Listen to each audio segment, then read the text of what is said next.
സഹോദരന്മാരെ, സഹോദരിമാരെ, ഞാൻ കൃഷ്ണപ്രസാദ്, ഒരു അഡ്വക്കേറ്റാണ്. അഡ്വക്കേറ്റ് ഫോർ ജസ്റ്റിസ് എന്ന സംഘടനയുടെ ഭാരവാഹി കൂടിയാണ്. ഇന്ന് ഈ ഞാൻ വീഡിയോ ചെയ്യുന്നത് വളരെ പ്രമാദപരമായൊരു കേസുമായിട്ട് ബന്ധപ്പെട്ടാണ്. നമ്മുടെ നാട്ടിലെ ഒരു MLA, മുൻ മന്ത്രി ശ്രീ ആന്റണി രാജു, അദ്ദേഹം എൻ്റെ MLA ആണ്, ട്രിവാൻഡ്രത്തുള്ള. അദ്ദേഹത്തെ നെടുമങ്ങാട് ഒരു കോടതി 3 വർഷത്തേക്ക് ജയിൽ ശിക്ഷ വിധിച്ചിരിക്കുകയാണ്. അദ്ദേഹം വളരെ ചെറുപ്രായത്തിൽ, വളരെ ഇൻഡേയ്സിൽ 1990 പറയണം, ആ കാലഘട്ടത്തിൽ അദ്ദേഹം പ്രഗത്ഭയായ ഒരു അഡ്വക്കേറ്റായിരുന്ന സെലിൻ വിൽഫ്രഡിൻ്റെ ഓഫീസിൽ വളരെ ജൂനിയറായിട്ട് വർക്ക് ചെയ്യുന്ന കാലഘട്ടത്തിൽ ആണ് അങ്ങേക്ക് അദ്ദേഹത്തിനെതിരെ ഒരു കുറ്റപരമായ ആരോപണം ഉയർന്നത്. ഒരു വിദേശിയുടെ സാഹിബിൻ്റെ അടിവസ്ത്രവുമായി ബന്ധപ്പെട്ടാണ്. അത് തെളിവായി സൃഷ്ടിച്ചിരുന്നത് അദ്ദേഹം എടുത്തിട്ടത് ടാമ്പർ ചെയ്തു എന്നൊക്കെ മാറ്റം വരുത്തി എന്നുള്ളതാണ് അദ്ദേഹത്തിനെതിരെ ഉണ്ടായിരുന്ന ആരോപണം. അതിനാണ് അദ്ദേഹത്തെ ശിക്ഷിച്ചത്. അദ്ദേഹം ഒരു പ്രഗത്ഭനായ പൊതുപ്രവർത്തകൻ, പല പ്രാവശ്യം രണ്ടാമത്തെ തവണയാണ് മന്ത്രിയായി.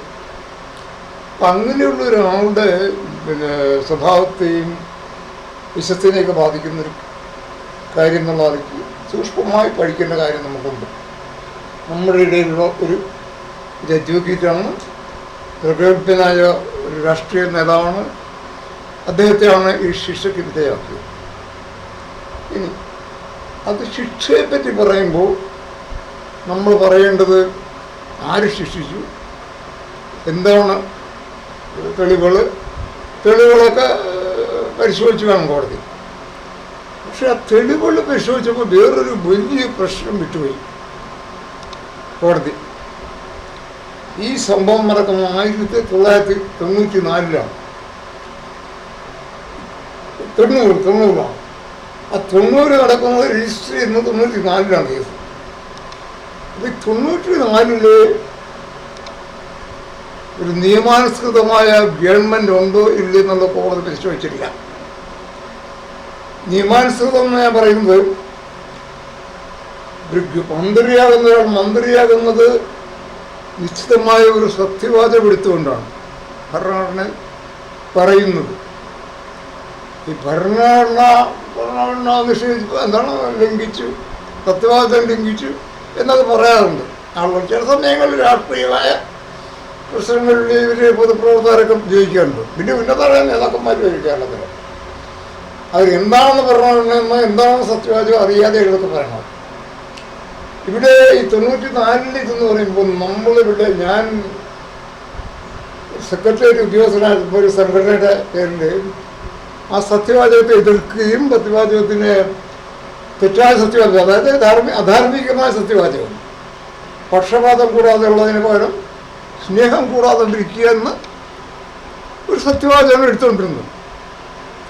അത് കോടതിയിൽ അന്ന് ഗവൺമെൻറ് ഇതിനെ പറഞ്ഞു. 67 തൊട്ട് 2004 കേസ് വിധി ചെയ്ത്. 2004 സത്യവാചകം മാറ്റി. ഉമ്മൻചാണ്ടി, അദ്ദേഹത്തിന് മടിയുണ്ടായിരുന്നില്ല, ഞാനൊരു സ്നേഹമുള്ള ആൾ തന്നെയായിരുന്നു. അതുകൊണ്ടാണ് ഇത്രയും കൂടാതെ എടുക്കാൻ സത്യവാചകം എടുത്ത് മുഖ്യമന്ത്രിയാകാൻ തയ്യാറാകുന്നത്. അപ്പോൾ അദ്ദേഹത്തിൻ്റെ കാലം വരെയുള്ള ആ കാലഘട്ടത്തിലുള്ള ഗവൺമെൻറ് ഭരണഘടനാപരമല്ല. അത് പറയുമ്പോൾ ആർക്കും വേദിച്ചിട്ട് കാര്യമില്ല. വസ്തുതകൾ വെച്ചാണ് ഈ സംസാരിക്കുന്നത്. ഞാൻ അഡ്വക്കേറ്റാണ്, ഒരു ചെറിയ പൊതുപ്രവർത്തകനുമാണ്. അതുകൊണ്ടാണ് ഞാൻ അതിൽ അസ്വസ്ഥനാണ്. നിയമവാഴ്ചയ്ക്ക് വേണ്ടി വലിയ നീണ്ട ഫൈറ്റാണ് നടത്തിയത്.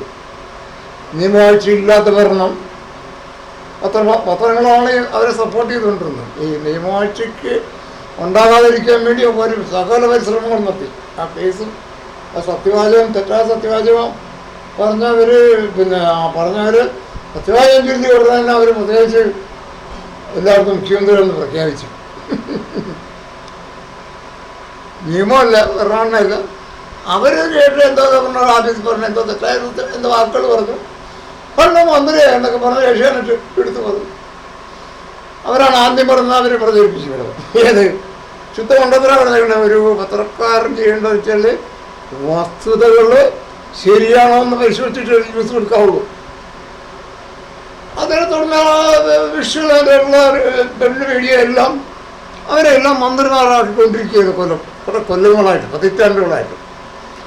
അതിനിടയ്ക്കാണ് നമ്മൾ ഈ ഇഷ്യൂ വന്നത്. കാര്യം അന്ന് സ്നേഹം കൂടാതെ എന്ന വാക്കിന് അർത്ഥവത്തായ രീതിയിൽ മിസ്റ്റർ ആന്റണി മുഖ്യമന്ത്രി എന്ന് പ്രവർത്തിച്ചപ്പോഴാണ് അങ്ങനെ ഒരു ഇഷ്യൂലേക്ക് വന്നത്. കാര്യം അങ്ങനെ പറഞ്ഞുകൊണ്ടാണ് ഈ സ്നേഹം കൂടാതിരിക്കുന്നത്. എന്തൊരു അഹങ്കാരം വന്നിട്ട് പത്രക്കാർ കൈയടിച്ച് കൊടുക്കുക, ചീരൻ്റെ ഇടത്താണത്. അവർ കൊച്ചു പിള്ളേരൊക്കെ കൈയടിക്കില്ല, ആന കൊടുത്ത്. അതുപോലെ മുഖ്യമന്ത്രി എന്നൊക്കെ പറഞ്ഞ് കൈയടിച്ച് സ്ഥാപിച്ചു. അത് നമ്മൾ നിങ്ങളുടെ എല്ലാ അനുഗ്രഹം കൊണ്ടും സെക്രട്ടേറിയറ്റിലെ മുഴുവൻ ജീവനക്കാരുടെയും സപ്പോർട്ട് കൊണ്ടും നമുക്ക് മാറ്റാൻ കഴിയും. ജനാധിപത്യപരമായിട്ട് നമ്മൾ 2006 മാറ്റിയില്ലെങ്കിൽ 8 തലമുറ കഴിഞ്ഞ് മാറ്റി. അന്ന് നമ്മുടെ ആ തലമുറയുള്ളവർ ഈ ഇത്രയും മണ്ടന്മാരാണല്ലോ അവിടെ ജീവിച്ചിരുന്നത് കേട്ടോ. അങ്ങനെ നമ്മൾ സാഹസികമായിട്ട് തന്നെ അത് മാറ്റി. അപ്പം ഇത്തരണത്തിൽ പറയാൻ കാര്യം ഈ പറഞ്ഞ 1967 to 2004 ഗവൺമെൻറ്റിലുള്ള പൂർണ്ണമായ രീതിയിൽ ഒരു ഭരണഘടനാ ഗവൺമെൻറ് നമുക്ക് പറയാൻ പറ്റില്ല. അപ്പം അങ്ങനെ ഭരണഘടനാപരമല്ലാത്ത ഒരു ഗവൺമെൻറ് ഒരു നിയമനിർമ്മാതാവിന് ലോ മേക്കറാണ് അവർ MLA മിസ്റ്റർ ആന്റണി രാജുവിനെ ശിക്ഷിക്കുകയാണ് 3 കൊല്ലത്തിൽ. അപ്പോൾ അവർ ഒരു നിയമപരവും ധാർമ്മികമായ പ്രശ്നം കിടക്കുന്നുണ്ട്. ആ സത്യവാചകം എടുത്തത് കുറ്റകരമാണെന്ന് പോലും പറയാനുള്ള തൻ്റെ ഇടം കേരളത്തിൽ ഹൈക്കോടതി കാണിച്ചില്ല. നാട്ടുപുറത്ത് അമ്മമാരുടെ ചോദിച്ചാൽ പാടി കൊടുക്കാന്ന് പറയാൻ അങ്ങനെ എടുത്താണ്. കോടതി ജഡ്ജിമാരൊക്കെ ഭയങ്കര ബുദ്ധിമാന്മാരായതുകൊണ്ട് അതങ്ങ് ഒഴിഞ്ഞു കളഞ്ഞു. കാര്യം അവർക്ക് അതിൻ്റെ ചില നേട്ടങ്ങൾക്ക് വേണ്ടി അത് ഒഴിഞ്ഞു കളഞ്ഞു. എന്ന് പറഞ്ഞാലും അവർ നിയമപരമായിട്ട് മന്ത്രിയായില്ല. അപ്പം അതുകൊണ്ട് ഞാൻ കൊടുത്ത നമ്മുടെ കേസിൽ അന്നത്തെ ജഡ്ജി GV കുറിച്ച് പറഞ്ഞത് ഈ കൃഷ്ണപ്രസാദ്, അതായത് 2 ഉത്തരവ് മാത്രമേ ചോദ്യം ചെയ്തുള്ളൂ. അത് 2 പിൻവലിച്ചു. മറ്റു ഉത്തരവുകളിൽ ചോദിച്ചിട്ടില്ല. പക്ഷേ ഇന്നും ക്രമം വാലിഡാണെന്ന് വാലിഡെല്ലാം സൂചിപ്പിച്ചാണ് ജഡ്ജി വരുന്നത് ഇരിക്കും. അപ്പോൾ ആ ജഡ്ജിന് പത്രങ്ങൾ അവരുടെ ഉദ്ദേശം സ്നേഹം കൂടാതിരിക്കണം തന്നെയാണ്. അത് മാറ്റിയെന്ന് പറയുമ്പോൾ അവർ എൻ്റെ ആത്മഹത്യ പോയെന്നാണ്. ഈ സ്നേഹം കൂടാതിരിക്കും മാത്രമേ ഒരു അഡ്വാൻറ്റേജ് ഉണ്ട്. അതിന് വരെ പക്ഷപാതം കൂടാത്ത മാറ്റിയിട്ടാണ് സ്നേഹം കൂടാതെ പറഞ്ഞത്. പക്ഷപാതം കൂടാതെ എന്ന് പറഞ്ഞാൽ ഇവർക്ക് എന്നൊക്കെ ഒപ്പിക്കാം. അതിൻ്റെ പറയണം പക്ഷപാതപരമായിട്ട് കാര്യങ്ങളൊക്കെ ഒപ്പിക്കാറുണ്ടായിരുന്നു. ഫലങ്ങളായിട്ട് കിടത്തിട്ട് ഇപ്പോഴും നടത്തുന്നുണ്ട്. എന്നാലും അന്ന് ഓപ്പണായിട്ടില്ല. പക്ഷപാതം കൂടാതെ പറഞ്ഞിട്ടില്ലല്ലോ അത്ര. എന്നാൽ മന്ത്രിമാർ ചെയ്യും പക്ഷപാതം കാണിക്കാനായി തെറ്റി വെച്ചേക്കണം. എന്നാൽ സ്നേഹത്തോടെ ഭരിക്കുക കുറ്റകരമാണ് ചേർന്ന് ധരിച്ചിട്ടുണ്ട്. ഈ ആന്റണി ധരിച്ചു വെച്ചാൽ അങ്ങനെയാണ് കേട്ടോ. അതുകൊണ്ട് പുള്ളി മാറ്റാൻ തയ്യാറായില്ല. സ്നേഹം കൂടാതെ ഭരിക്കുക എന്നുള്ളത് കുറ്റകരമാണെന്നാണ്. സ്നേഹത്തോടെ ഭരിക്കുക കുറ്റകരമാണെന്ന് അദ്ദേഹം ധരിച്ചു വെച്ചിരുന്നത്. ഇപ്പോഴും അങ്ങനെ അത് തുറന്ന് മനസ്സിലായിട്ടില്ല പുള്ളിക്ക് കേട്ടോ. അങ്ങനെ എന്താ തേക്കുന്നത് എന്ത് വലിയ തെളിയുന്നു അദ്ദേഹത്തിന് അറിയത്തില്ല. സാധാരണ പറഞ്ഞും കൊടുത്തില്ല. അപ്പോൾ ഇവിടെ നമുക്ക് പറയേണ്ടത് കുറ്റകരമായ സത്യവാചകം നിയമപരം നിലനിൽക്കാത്ത സത്യവാചകം എടുത്ത് അധികാരത്തിൽ വന്ന ആളുകളാണ് 96 മന്ത്രിസഭകളുണ്ടായിരുന്നത്. അവർ ആണ് ഈ നമ്മുടെ MLAക്കെതിരെയുള്ള കേസ് ആരംഭിക്കുന്നത്. അപ്പോൾ ആരംഭം തന്നെ ത്രഷോൾഡിൽ തന്നെ അത് നിലനിൽക്കില്ല. ഒരു കോടതിക്ക് ഇദ്ദേഹത്തെ ശിക്ഷിക്കാൻ പറ്റില്ല. ആ ഒരു കണക്കെടുക്കണത്തില്ല. പിന്നെ നെടുമങ്ങാടുള്ള ജുഡീഷ്യൽ ഓഫീസർ ഒന്ന് ശ്രദ്ധിച്ചാണ്. അവരെന്തൊക്കെ കണ്ട് സാധാരണ രീതിയിൽ പുള്ളിയെ ശിക്ഷ കൊടുത്തേക്കാന്ന് വെച്ചു.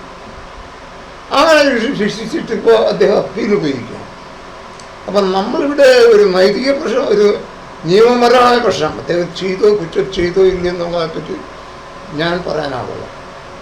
പക്ഷെ നടപടിക്രമം അനുസരിച്ച് ഇദ്ദേഹത്തെ ശിക്ഷിക്കാൻ പറ്റില്ല.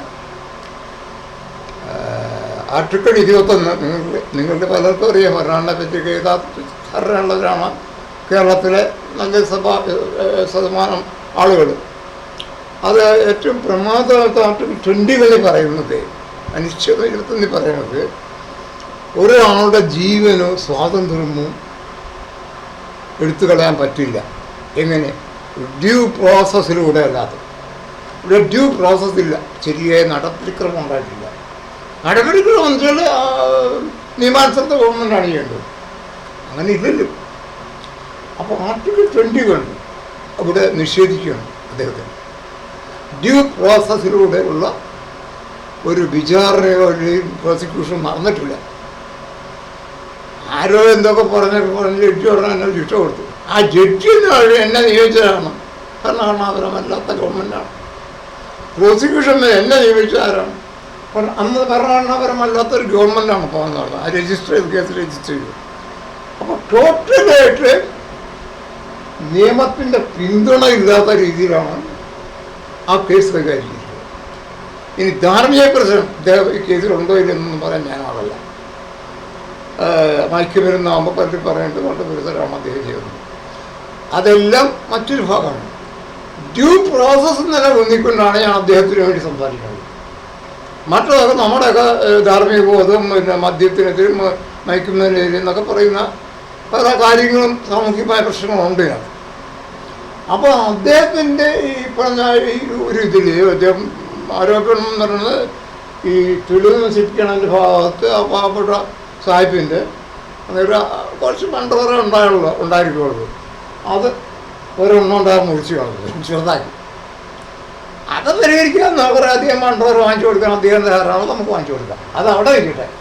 പക്ഷെ ഇവിടെ പ്രശ്നം അങ്ങനെ സംഭവം വെച്ചുകൊണ്ട് ഇദ്ദേഹത്തെ ശിക്ഷിക്കാൻ പറ്റുമോ? അങ്ങനെ ഉണ്ടെന്ന് ഉള്ള ഒരു സങ്കല്പം ഉണ്ടെങ്കിൽ തന്നെ അത് കോമ്പീറ്റൻ്റായിട്ടുള്ള ഡ്യൂ പ്രോസസ്സിലുള്ള കോടതിയിൽ ചെയ്യേണ്ടത്.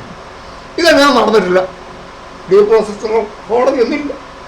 നിയമാനുസൃതമായ അല്ലെങ്കിൽ ഭരണഘടനാപരമായ ഒരു ഗവൺമെൻറ്റാണ്, ഗവൺമെൻറ്റിൻ്റെ എന്താണ് ആളുകളാണ് കോടതി പിന്നെ പ്രോസിക്യൂഷനൊക്കെ. ഇതങ്ങനെ ഇല്ലല്ലോ. പിന്നെ തൃശ്ശൂരിൽ തുടക്കത്തിൽ ആ കേസ് പോയി.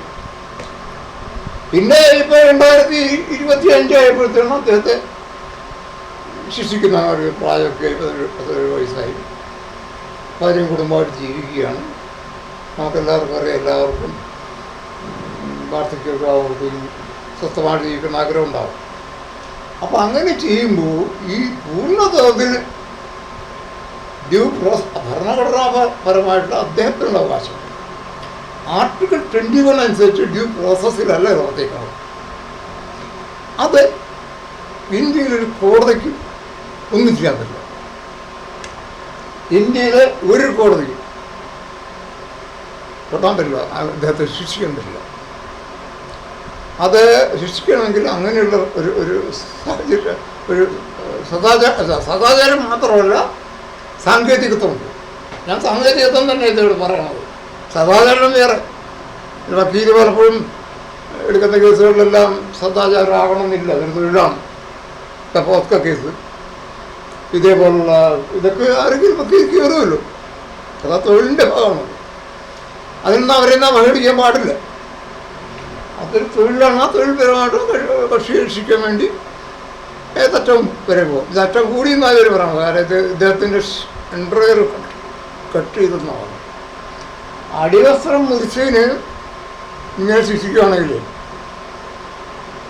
ശരി. അപ്പം ഇന്ത്യ പറയണ മൊത്തം കൊളാക്കി ഞാൻ കൂടാതെ എഴുതി വെച്ചേക്കണത്. അത് 67 പറഞ്ഞിരിക്കുക.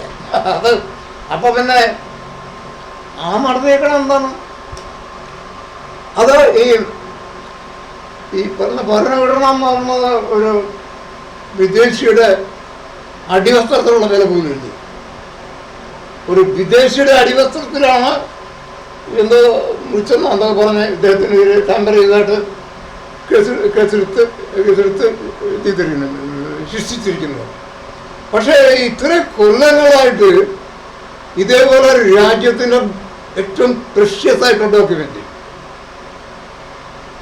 സത്യവാചകം എടുക്കാൻ മാത്രമല്ല, അല്ലാതെ ഏത് സമയത്തും ഒരു ആഴ്ച 10 പ്രാവശ്യം കൊണ്ട് രാഷ്ട്രീയക്കാരൻ പറയും ഭരണഘടന സത്യവാചകം പറയും. എന്താണ് ഭരണഘടന, എന്താണ് സത്യവാചകം എന്ന് പറയുക, ചുമ്മാ ഒരു ഇളക്ക്. അതല്ല, നമ്മൾ കൃത്യതയോടുകൂടിയാണ് പറയണത്. ഭരണഘടനയുടെ ആർട്ടിക്കിൾ 21 അനുസരിച്ച് എന്താ പറയുന്നത്, ഡ്യൂ പ്രോസസ്, ആ ശരിയായ നടപടിക്രമത്തിലൂടെ മാത്രമേ ഒരാൾ ശിക്ഷിക്കാൻ പറ്റുള്ളൂ. ഇവിടെ കോടതിയുടെ എന്താ നമ്മൾ പറയുകയാണെങ്കിൽ അത് ശരിയായ അത് കോമ്പിറ്റൻസ് ഉണ്ട്. അവർ അപ്പോയിൻ്റ് ചെയ്തവരാണ് ജഡ്ജി നിയമത്സവമല്ലാത്ത ഗവൺമെൻറ്. ഈ പ്രോസിക്യൂഷൻ അപ്പോയിൻ്റ് ചെയ്തതാണ് നിയമാനുസൃതമല്ലാത്ത ഗവൺമെൻറ്. അങ്ങനെയുള്ള ഒരു കേസ് രജിസ്റ്റർ ചെയ്ത് അത് ചെയ്യുകയാണെങ്കിൽ അതിനിങ്ങനെ ശിക്ഷ കൊടുക്കാൻ പറ്റും. നമ്മൾ നിയമവാക്യം എന്നാണ് എവിടെയും പറയുന്നത്. ഒരാളുടെ, അത് പ്രത്യേകിച്ചും പറഞ്ഞാൽ ഒരാളുടെ ലൈഫും ലിബർട്ടിയും പ്രഷ്യസാണ്. നമ്മുടെ ഏത് വ്യക്തിക്കും പ്രഷ്യസാണ്. ഈ നമ്മുടെ MLA ആന്റണി രാജുവിൻ്റെ ലിബർട്ടി 3 കൊല്ലത്തേക്ക് മുറിച്ചു കളഞ്ഞിരിക്കും. 3 കൊല്ലത്തേക്കിന് ആ ലിബർട്ടി നഷ്ടപ്പെടുകയാണ്. അങ്ങനെ ഭാര്യയും കുട്ടികളുമായിട്ട് ബന്ധപ്പെടാനും സ്വസ്ഥമായിട്ട് ജീവിക്കുക, വാർദ്ധക്യകാലത്ത് ഒന്ന് എടുത്തു പറയുമ്പോൾ അത് പൂർണ്ണതോതിലും ഡ്യൂ പ്രോസസ്സിലാകണ്ടേ. ഇവിടെ വക്കീലന്മാർ ഒരുപാട് അദ്ദേഹത്തിന് വർക്ക് ചെയ്യുന്നു. അദ്ദേഹത്തിൻ്റെ ഈ വിധി കിട്ടിയുള്ള വാർത്താംശം അദ്ദേഹത്തെ ഒഴിവാക്കിയെന്ന് പറയാനാകട്ടെ. ട്രിവാൻഡ്രം ബാർ അസോസിയേഷൻ അദ്ദേഹത്തെ പറഞ്ഞു വിട്ടെന്ന് പറയാനാകട്ടെ. ഇവരൊക്കെ ഈ കൗൺസിലിനും അസോസിയേഷനൊക്കെ ഒരു വക്കീലിൻ്റെ അപാകതകൾ കണ്ട ഉടനെ കയറി ഇതിന് പുറത്ത് കളയാമെന്ന് എനിക്ക് മനസ്സിലാവില്ല. കാരണം അദ്ദേഹത്തിന് അപ്പീലിനൊക്കെ സാധ്യതകളുണ്ടല്ലോ.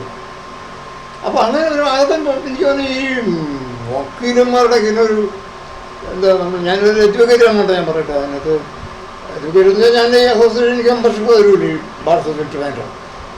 ആ എഡ്യൂക്കേറ്റഡ് വേറെ ചില കാരണങ്ങളാണ്. ആ എഡ്യൂക്കേറ്റഡ് സുരക്ഷിതത്വം കൊടുക്കേണ്ട സംവിധാനങ്ങളല്ലേ ഈ കൗൺസിലും അസോസിയേഷനും. അവരൊന്നും പരിശോധിക്കാതെ ഇത് നിയമപരമായി നിൽക്കുന്ന കേസാണ്, നിയമപരമായിട്ട് ശിക്ഷ ശരിയാവുന്ന ഒന്നും പരിശോധിക്കാതെ അവർ എക്സിക്യൂട്ടീവ് കൂടി അതെല്ലാവരും ഇദ്ദേഹത്തെ ഒഴിവാക്കി. അപ്പോൾ അങ്ങനെ ഒരു എന്താണ് സുരക്ഷിതത്വം ഇല്ലാത്ത അവസ്ഥയാണ് ഈ വക്കീലന്മാർ. അവരറിയാത്ത കാര്യങ്ങൾ പോലും ഇതുപോലെ വരും. അവർ തെറ്റായ രീതിയിൽ വിധി വരും. ഇപ്പം വിധി വന്നപ്പോൾ അദ്ദേഹം ഒറ്റപ്പെട്ടു. ഈ ആൾക്കൂട്ടമില്ല, വക്കീലന്മാർ സംഘടനകളൊന്നുമില്ല, അദ്ദേഹം ഒറ്റയ്ക്കാവുന്നു. അപ്പോൾ അതൊക്കെ വളരെ നമ്മുടെ സുരക്ഷിതത്വം ഇല്ലാത്ത ഒരു തൊഴിലായിട്ട് മാറണം. എഡ്യൂക്കേറ്റ് കുറ്റവാളിക്ക് വേണ്ടിയിട്ട് അദ്ദേഹം നിന്നു. അദ്ദേഹത്തെ സീനിയർ എന്ന് പറഞ്ഞാൽ പ്രഗത്ഭയായ അഡ്വക്കേറ്റായിരുന്നു സെലീൻ വിൽസേറ്റ്. അവർ ഈ അടുത്തിടയ്ക്കാണ് അവർ മരിച്ചത്. അങ്ങനെ ഒരു ഓഫീസിൽ അവർ കൊടുത്ത ട്രെയിനിങ്ങിൽ തന്നെയാണ് വർക്ക് ചെയ്തുകൊണ്ടിരുന്നത്. അവർ അംഗീകരിക്കപ്പെട്ട എഡ്യൂക്കേറ്റാണ്. അപ്പോൾ ആ സാഹചര്യത്തിൽ നമ്മളിവിടെ വിലയിരുത്തേണ്ടത് ഈ നടപടിക്ക് ഒരു വിദേശിയുടെ അടിവസ്ത്രത്തിൽ തൊട്ടപ്പോൾ കോടതി ഇളകി വരിക, വിദേശിയുടെ അടിവസ്ത്രത്തിൽ മുറിച്ചെന്ന് പറഞ്ഞ് വക്കീലന്മാരിളകുക, സമൂഹം ഇളകുക. വിദേശിയുടെ അടിവസ്ത്രത്തിൽ കഴിഞ്ഞാൽ ഞങ്ങൾ ഇടപെടുമെന്നാണ് അവർ പറയുന്നത്. ഒരു കാര്യം, ഇന്ത്യൻ ഭരണഘടന മാറ്റിമറിച്ചുകൊണ്ട് അധികാരത്തിൽ വന്നവരാണ് മന്ത്രിമാരെ ഭൂരിപക്ഷവും ഇന്ന് ജീവിച്ചിരിക്കുന്നവർ. അവരെന്താ ഇതുവർ? അവർ അന്ന് ഓണറബിളായിരുന്നു, മരിച്ചു കഴിഞ്ഞപ്പോഴും ഓണറബിളായിട്ട് സ്റ്റേറ്റ് ഓണർ കൊടുക്കുക. ഏത് കുറ്റകരമായ സത്യവാചകം എടുത്ത ആൾക്കാർ സ്റ്റേറ്റ് ഓണർ കൊടുക്കുക. ഇന്ന് ആ സത്യവാചകം മാറ്റി വന്ന അധികാരത്തിൽ വന്ന മിസ്റ്റർ ഉമ്മൻചാണ്ടി ശ്രേഷ്ഠനായ മനുഷ്യനാവട്ടെ, ഏറ്റവും ബഹുമാനത്തോട് പറയുകയാണ്, ശ്രേഷ്ഠനായ മനുഷ്യനായിരുന്നു ശ്രീ ഉമ്മൻചാണ്ടി. മനുഷ്യ സ്നേഹമുള്ള ആൾ തന്നെയായിരുന്നു അദ്ദേഹം. അതുകൊണ്ട് അങ്ങനെ ആ സ്നേഹം കൂടാതെ നിന്ന് എടുക്കാതെ ഇന്ത്യൻ ഭരണഘടനയെ പറഞ്ഞ അതേ വാചകം എടുത്തുകൊണ്ടാണ് 2004 അധികാരത്തിൽ വരുന്നത്. അദ്ദേഹത്തെ ക്യാൻസർ രോഗം പിടിച്ച് മരിക്കുന്ന സമയത്ത് പറഞ്ഞു, എനിക്ക് നിങ്ങളുടെ ബഹുമാനമൊന്നും വേണ്ട, സ്റ്റേറ്റ് ഓണർ വേണ്ട. അദ്ദേഹത്തിന് അറിയാം ഞാൻ കൃത്യമായിട്ട് ഭരണഘടന വരെ കയറിയെന്ന് അറിഞ്ഞപ്പോഴും ഭരണഘടനമായി എടുക്കാത്തവരിങ്ങനെ കൊണ്ട് നടക്കട്ടെ. എത്ര പേര് കാറ്റിൽപ്പെട്ടെന്നറിയാം. ഏറ്റവും കൂടുതൽ ഭാഗം സ്നേഹം കൂടാതെ വെച്ചത് മുഖ്യമന്ത്രിയാണ് പ്രതിഷ്ഠിക്കേണ്ടതാണ്. അദ്ദേഹത്തിന് ആദരവ് ഉണ്ടമാനം കൊടുക്കണം. ഇനി എന്തെങ്കിലും പുള്ളിക്ക് സംഭവിച്ചാലും കേരളം മുഴുവൻ ഭരിച്ചിരും ലോകം മുഴുവനുള്ള ആദരവും സ്റ്റേറ്റ് ഓണർ കൊണ്ട് അദ്ദേഹം അല്ലെങ്കിൽ ബഹുമാനിക്കപ്പെടും. അതൊക്കെ ഓരോ ജനങ്ങളുടെ എന്താണ് രാഷ്ട്രീയ ബോധവും രാഷ്ട്രീയ ബോധങ്ങളൊക്കെ അനുസരിച്ചായിരിക്കും സ്റ്റേറ്റ് ഓണറൊക്കെ. അനർഹമായിട്ടുള്ളവർക്കൊക്കെ സ്റ്റേറ്റ് ഓണർ കൊടുക്കുന്നുണ്ട്. ഇനി അങ്ങനെ സ്നേഹം കൂടെ കൂടുതൽ വെച്ച് അതാണ് കെ.എം. അദ്ദേഹത്തിന് ഇപ്പോൾ ഈ ഗവൺമെൻറ് രാഷ്ട്രീയ കാരണങ്ങൾ വെച്ചുകൊണ്ട് 25 സ്ഥലം സത്യവാചന്മാരായ കാശുകൊണ്ടൊക്കെ എനിക്കത് വെച്ച് തരാത്തത് ഭരണഘടനയായിട്ടാക്കിയത്. ഇത് അദ്ദേഹം ഭരണഘടന ഇല്ലാതെ അനേകം പ്രാവശ്യം കേരളത്തിൽ ഭരിച്ചു. ഇദ്ദേഹത്തിന് മകന് അവരുടെ കൂട്ടുകക്ഷി അവരുടെ കക്ഷിയിലേക്ക് കൊണ്ടുവരാൻ വേണ്ടി ഗ്രൂപ്പിലേക്ക് കൊണ്ടുവരാൻ വേണ്ടി 25 സെൻറ്റ് സ്ഥലം കൊടുത്തു ഇവനുണ്ട്. അപ്പം ഇത് ആരെ എങ്ങനെ ബഹുമാനിക്കുമെന്ന് വെച്ചാൽ അതിനൊക്കെ ചില രാഷ്ട്രീയ ലക്ഷ്യങ്ങളുണ്ട്. ഒരാൾക്ക് ഓണർ ചെയ്യണമെന്ന് വെച്ചാൽ അയാളുടെ കുടുംബം സമൂഹ സമുദായങ്ങളൊക്കെ കിട്ടുന്നതാണ്. അല്ലാതെ ജെനുവിനായിട്ട് ഓണറുണ്ടോ ഇല്ലെന്നോ നോക്കിയല്ല. മിസ്റ്റർ ഉമ്മൻചാണ്ടിക്ക് ജെനുവിനായിട്ട് ഓണർ അർഹതപ്പെട്ട ആളായിരുന്നു. അദ്ദേഹം തന്നെ പറഞ്ഞു എനിക്കിതൊന്നും വേണ്ട. പക്ഷെ ഇത് കാണിച്ചിരിക്കുന്ന ഒരുപാട് ഇവിടെ ഇരിപ്പുണ്ട്. ഈ ഓണർ മരിച്ചു കഴിയുമ്പോൾ ആ കാലത്ത് വെടിയൊക്കെ എന്തൊക്കെ പരിപാടി നടക്കണമെന്നൊക്കെ ആലോചിച്ച് സൂചിച്ച് കിടന്നുണ്ട് കേട്ടോ. ഇതൊക്കെ എനിക്ക് കിട്ടുമെന്നൊക്കെ പറഞ്ഞു. ഞാൻ മന്ത്രിയല്ല, മുഖ്യമന്ത്രിയായിരുന്നില്ലേ. ഞാൻ വേദനിപ്പിക്കാൻ പറഞ്ഞല്ല. ഒരു നാടിൻ്റെ ഓണർന്ന് വെച്ചാൽ അത് വളരെ വിലപ്പെട്ടതാണ്. അങ്ങനെ ചുമ്മാ കയറി സ്റ്റേറ്റ് ഓണറെല്ലാം കൊടുക്കാൻ പറ്റില്ല. അത് അർഹതപ്പെട്ടവർക്ക് കൊടുക്കേണ്ടതാണ്. ഇതിപ്പോൾ നമ്മുടെ ഇദ്ദേഹത്തെ ശിക്ഷിക്കപ്പെടുകയെന്ന് വെച്ചാൽ നമുക്ക് അപമാനമാണ്. നിയമക്രമം അല്ലാതെ ഡ്യൂ പ്രോസസ്സിൽ അല്ലാതെ ഒരു നിയമം ലോ മേക്കറിനെ നിയമം സൃഷ്ടിക്കുന്ന ആളിനെ ശിക്ഷിക്കുക എങ്ങനെ അനുഭവിച്ചു കൊടുക്കാൻ പറ്റും? എങ്ങനെ നമുക്ക് സ്വീകരിക്കാൻ പറ്റും? ഏത് കോടതിക്ക് ചെയ്യാൻ പറ്റും? ഞാൻ ഏത് കോടതിക്ക് ചെയ്യാൻ ബോധപൂർവമാണ്. നിയമവാഴ്ചയുടെ പേരിലല്ലേ കോടതിക്കുന്നത്. നിയമവാഴ്ചയുടെ നിൽക്കുന്ന കോടതിക്ക് എങ്ങനെ നിയമക്രമം വിട്ട് ഒരാളെ ശിക്ഷിക്കാൻ പറ്റും? ഒരു നല്ല വ്യക്തി പൊതുസേവനത്തിൽ ഏർപ്പെട്ടിരിക്കുന്ന ആളും അദ്ദേഹത്തിന് ചുമ്മാ നിയമക്രമമൊന്നും ഇല്ലാതെ പേരി പിടിച്ചിടുക. അദ്ദേഹത്തിൻ്റെ ഫണ്ടമെൻ്റൽ റൈറ്റ് കിട്ടിയോ? മൗലികാവകാശമില്ലേ ആർട്ടിക്കിൾ 21 കൃത്യമായിട്ട് പറയുന്നില്ലേ നിയമാനുസരിച്ചല്ലാതെ ഒരാൾ ഈ പ്രോസസ്സിലൂടെ ജയിലിൽ പിടിച്ചിടരുതെന്ന് അല്ല തൂക്കിക്കൊല്ലരുതെന്ന്. പക്ഷെ അതൊന്നും ഇവിടെ അത് വേണ്ടപ്പെട്ട ഒരാൾക്ക് വേണ്ടി വെച്ചിരിക്കുകയെന്ന് തോന്നി ഈ ഭരണഘടനയുടെ ചില വകുപ്പുകളൊക്കെ. അല്ലാതെ എല്ലാ പൗരന്മാർക്കും അത് അർഹതപ്പെട്ടോ എന്നുള്ളതാണ് നമുക്ക് അറിയേണ്ടത്. പിന്നെ വെറുതെ കിടന്ന് ഈ ആഴ്ച അലമാറ എന്തെന്ന് ഇടണം. ഇത് അലമാറ ഇടുന്നവർ ഒന്ന് മനസ്സിലാക്കണം. നിയമം വായിച്ചു തന്നാൽ എല്ലാവരും അർഹതപ്പെട്ടാണ്. എനിക്കും അർഹതപ്പെട്ടാണ്, എൻ്റെ മക്കൾക്കും അർഹതപ്പെട്ടാണ്, നിങ്ങളുടെ മക്കൾക്കും അർഹതപ്പെട്ടാണ്. അത് ചുമ്മാ ചേർ തോന്നിയമാതിരി കാണിക്കണമല്ല. കോടതിക്ക് അബദ്ധം പറ്റി. ഇപ്പം അങ്ങനെ ഒരു അബദ്ധം പറ്റിയതാണ്. അത് മാറ്റിയെടുക്കാൻ അദ്ദേഹത്തിന് ചെലിപ്പ് കൊണ്ടുവരില്ല എന്നാണ് എൻ്റെ ഉത്തരവിച്ച. ഞാൻ അഭിമാനത്തോടെ പറയുന്നു, ഇന്ത്യ ഒരു നിയമമായിട്ട് സംരക്ഷിക്കുന്ന ഒരു രാജ്യമാണ്. അതുകൊണ്ട് തന്നെയാണ് നമ്മൾ 2 കൊല്ലം നമ്മളെ കോർട്ടിൽ അലിഞ്ച് ചെയ്തിട്ടാണ് സത്യവാചകം മാറ്റിയത്. മാറ്റാതിരിക്കാൻ പറ്റില്ല. പക്ഷെ അത് ജനങ്ങളിന്ന് പത്രക്കാർ സുഖമായിട്ട് മറച്ചു കളയേട്ടാ. ഞാനിപ്പോൾ ഇദ്ദേഹത്തെ MLA ആയിട്ട് സംസാരിച്ചു അദ്ദേഹം പറഞ്ഞു ഞാൻ അറിഞ്ഞിട്ടില്ല. ഇവിടെ പല ജഡ്ജിമാരെ വന്നിരിക്കുന്നത് സത്യവാചകം മാറ്റി. കാരണം സത്യവാചകം മാറ്റി സ്റ്റേജ് ചെയ്യുന്ന പരിപാടിയില്ല. അത് ഇന്ത്യ ഗവൺമെൻറ് അറിയിച്ചിട്ട് പോലുമില്ല. ഇത് നോട്ടിഫിക്കേഷൻ നടത്തിയിട്ടില്ല. ഒരു നിയമക്കുറവില്ല. അത് വിപ്രാത് സത്യവാചകം മാറ്റി പുള്ളി അദ്ദേഹം എന്നിട്ട് എന്ത് ചെയ്തു? ഈ കുറ്റകൃത്യം ചെയ്ത് അദ്ദേഹത്തെ കുറ്റകൃത്യം ചെയ്ത് വിശ്രമിച്ചിരിക്കുമ്പോൾ സോണിയാഗാന്ധി വിളിച്ച് പറഞ്ഞു ഡിഫൻസ് മിനിസ്റ്ററാകാൻ. ശരിക്കും ഡിഫൻസിലുള്ള രാജ്യസേവനം ചെയ്യുന്നവരെ അവഹേളിക്കുക അതിലൂടെ. കാരണം ഡിഫൻസ് മിനിസ്റ്റർ കൊടുത്തുതരാണ് ഒരു സ്റ്റേറ്റിനെ സ്നേഹം കൂടാതെ ഇരിക്കുക എന്നുള്ള കുറ്റകൃത്യം ചെയ്ത ആളിന് പറയുമ്പോൾ പൊള്ളും കേട്ടോ.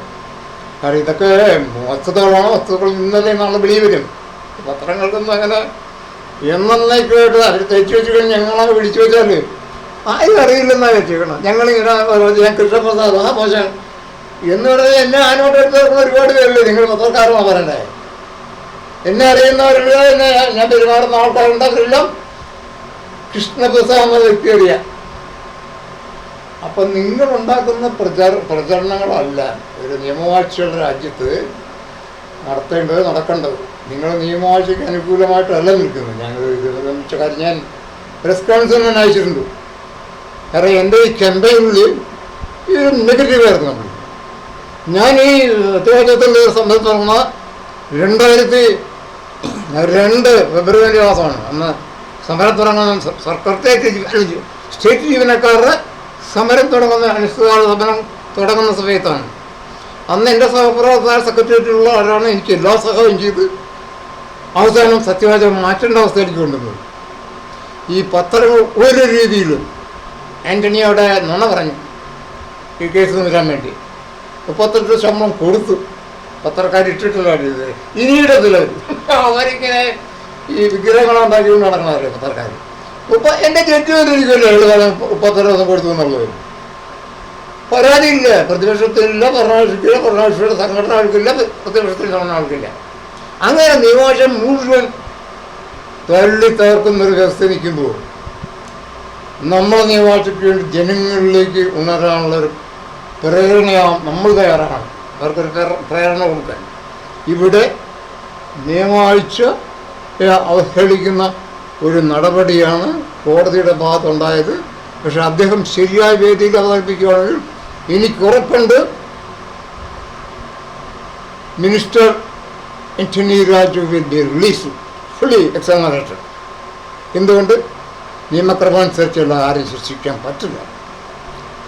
നിങ്ങളുടെ വേറെ അടുത്ത അതിൻ്റെ ഡീറ്റെയിലായിട്ട് ഇതിപ്പോൾ ഞാൻ പറഞ്ഞതിനകത്ത് ഏറ്റവും വലിയ പ്രശ്നം ഇപ്പം നമ്മൾ സജീവമായിട്ട് പറയുകയാണെങ്കിൽ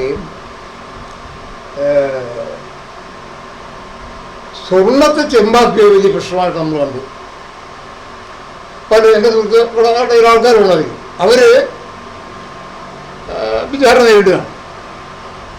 ശബരിമലയിലെ സ്വർണ്ണത്തെ ചെമ്പായിട്ട് മാറ്റിക്കൊണ്ടവർ പേപ്പർ വർക്കൊക്കെ നടത്തി തട്ടിപ്പെടുത്തി സംഭവം. പക്ഷപാതം കൂടാതെ എന്നുള്ളതിന് സ്നേഹം കൂടാതെ ആക്കിയപ്പോൾ കേസില്ല, പരാതിയില്ല. നമ്മുടെ രാഷ്ട്രീയ പ്രബുദ്ധതയുടെ പ്രശ്നമാണ്. നമ്മൾ സ്വർണ്ണത്തിന് വില കാണുകയുള്ളൂ, മൂല്യങ്ങളുടെ വില കാണണ്ടേ. മൂല്യങ്ങളുടെ വില കാണുന്നുണ്ടെങ്കിൽ പക്ഷപാതം കൂടാതെയുള്ള വാക്ക് മാറ്റി സ്നേഹം കൂടെ എന്ന് പറയുമ്പോൾ അതിനെ ശക്തമായ രീതിയിലുള്ള നിയമ യുദ്ധത്തിന് നമ്മൾ തയ്യാറാകേണ്ടി വരും. കുറ്റകരമാണത്. അപ്പം അന്ന് എഴുതിയ ഉണ്ടാക്കിയ ചീഫ് സെക്രട്ടറിക്കെതിരെ നമ്മൾ പരാതി കൊടുക്കാൻ ആവശ്യപ്പെട്ടിരിക്കുകയാണ്. ആരുടെ? ഗവർണർ സെക്രട്ടറിയുടെ. ഗവർണറുടെ ഓഫീസിലാണ് കൃത്രിമമായിട്ട് ഗിയാഞ്ച ഭരണഘടനാ സത്യവാചകം ഉണ്ടാക്കിയെടുത്തത്, ഫോർജറി നടത്തിയത്. അത് അന്നത്തെ ചീഫ് സെക്രട്ടറിയാണ്, കൃഷ്ണമൂർത്തി എന്നാണെന്ന് യുക്തമാണ്. അതോടൊപ്പം ഇതാണ് സത്യവാചകം എന്ന് പറഞ്ഞ് അന്നത്തെ ഗവർണർ ഒരു പഞ്ചാബിൽ നിന്ന് വന്ന ഒരു ജസ്റ്റിസാണ്, സുഖ്ദേവ് സിംഗ് ഖാങ് ആണ് അദ്ദേഹത്തിൻ്റെ പേര്. അദ്ദേഹത്തെ തെറ്റിദ്ധരിച്ചു. അപ്പം തെറ്റിദ്ധരിപ്പിക്കുക, ഡിസീവ് ചെയ്തു, ചതിച്ചു, പറ്റിച്ചു. അപ്പം ഈ പിന്നെ എന്താ പറയുക, നമ്മൾ ഈ പറയുന്ന ഫോർജറി ഡിസീറ്റും ചെയ്ത് ആ ചീഫ് സെക്രട്ടറി ഇപ്പം ഉണ്ട്. ഇദ്ദേഹം ഭീമമായ പെൻഷൻ വാങ്ങിക്കുന്നുണ്ട്. അതിങ്ങനെ 3 പ്രാവശ്യം സ്നേഹം കൂടാതെ മുഖ്യമന്ത്രിയുടെ ആന്റണിക്ക് എത്ര ലക്ഷം രൂപ കിട്ടുന്നതാണ്. അതുകൊണ്ട് ഒരുജാതി ഫ്രോഡൻ്റായിട്ടൊരു കഥാപാത്രങ്ങളുണ്ട്. പൊതു ഫണ്ട് അടിച്ചു മാറ്റുകയാണത്, പാവങ്ങൾ കൊടുക്കേണ്ടത്. അതുകൊണ്ട് ഈ രീതിയിൽ നമ്മുടെ നിയമവാഴ്ചയ്ക്കുള്ള നീക്കങ്ങൾക്ക് നിങ്ങളുടെ പിന്തുണ ആവശ്യപ്പെടുന്നു. ഇത് സജീവമായിട്ട് ജനങ്ങളിൽ എത്തിക്കാൻ ഞാൻ ആവശ്യപ്പെടുന്നു. നിങ്ങൾക്ക് നമസ്കാരം. അടുത്ത ഒരു എപ്പിസോഡ് ഞാൻ എടുക്കും. നിങ്ങൾ സഹകരിച്ചാൽ മതി. എല്ലാ ബഹുമാനത്തോടുകൂടി.